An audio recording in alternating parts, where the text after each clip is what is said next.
तू ही सागर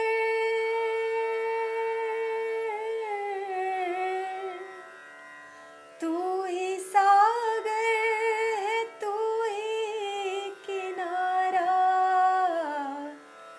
ढूंढता है तो किसका सहारा ढूंढता है तो किसका सहारा। શ્રી દ્વારિકાધીશનું જગત મંદિર, તેના પ્રવેશ દ્વારની સામે સાંકડી ગલી અને ગલીના છેડે બે માળિયું જૂનું પુરાણું મકાન.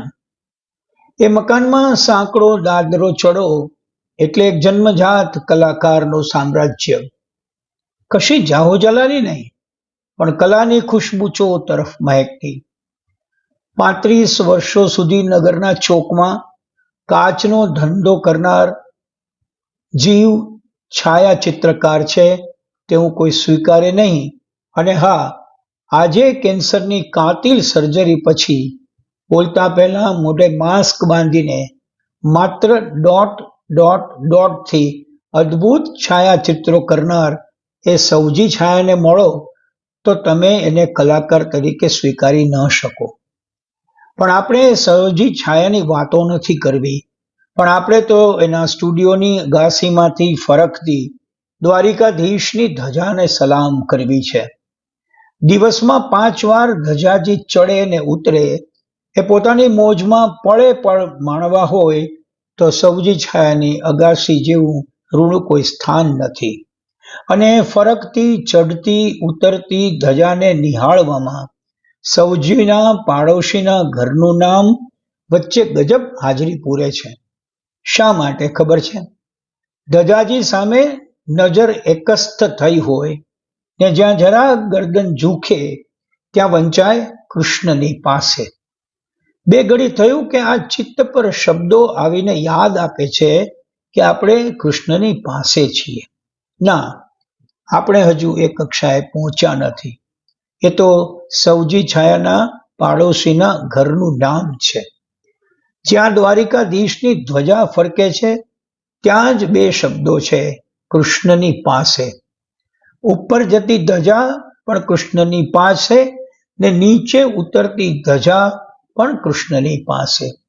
ઉપર ગગન વિશાળમાં લહેરો તોય કૃષ્ણની પાસે જવાનું, ને નીચે જગત મંદિરના શિખર ઉપર ઉતરો ત્યારે પણ કૃષ્ણની પાસે રહેવાનું. ઉપર સૂક્ષ્મ તો નીચે સ્થૂળ. આમ જુઓ તો ક્યાં નથી એ. કદાચ આ તત્વદર્શન પામી ગયેલો જ પોતાના ઘરનું નામ કૃષ્ણની પાસે રાખી શકે.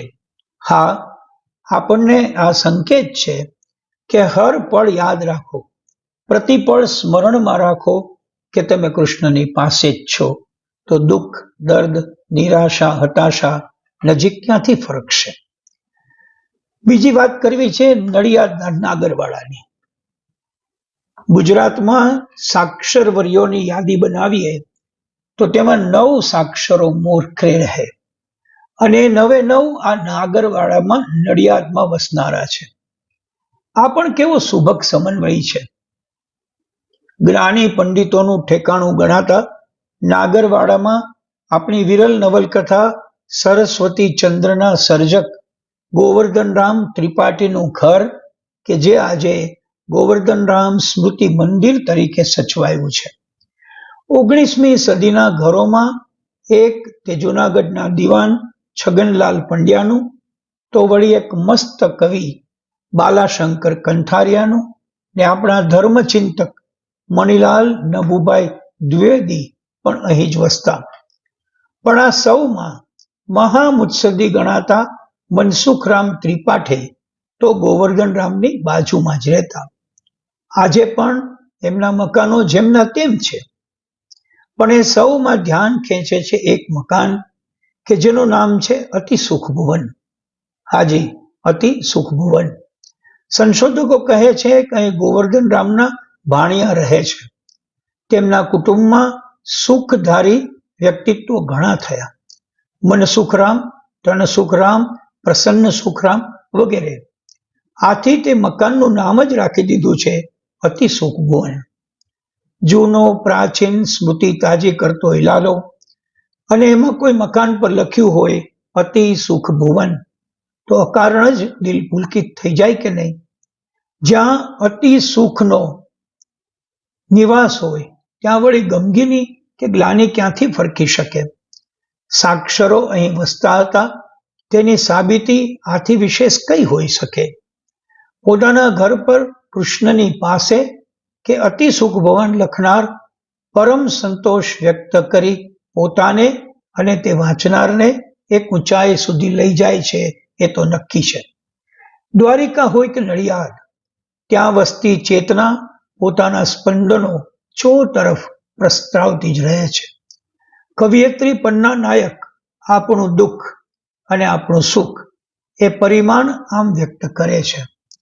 આપણું દુઃખ એટલે એક ઓરડો, જેમાં ઓતપ્રોત થઈને દિવાલોને વળગી વળગી આપણી જ ફૂટપટ્ટીથી તેને માપ્યા કરતા આપણે, ને આપણું સુખ એટલે એ જ ઓરડાની બહાર પગ દેતા ભૂલાઈ ગયેલા એના બધા જ મેઝરમેન્ટ અને બધા જ ડાયમેન્શન્સ.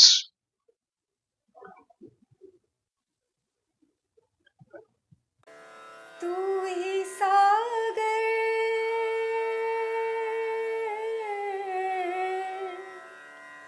तू ही सागर है तू ही किनारा ढूंढता है तो किसका सहारा ढूंढता है तो किसका सहारा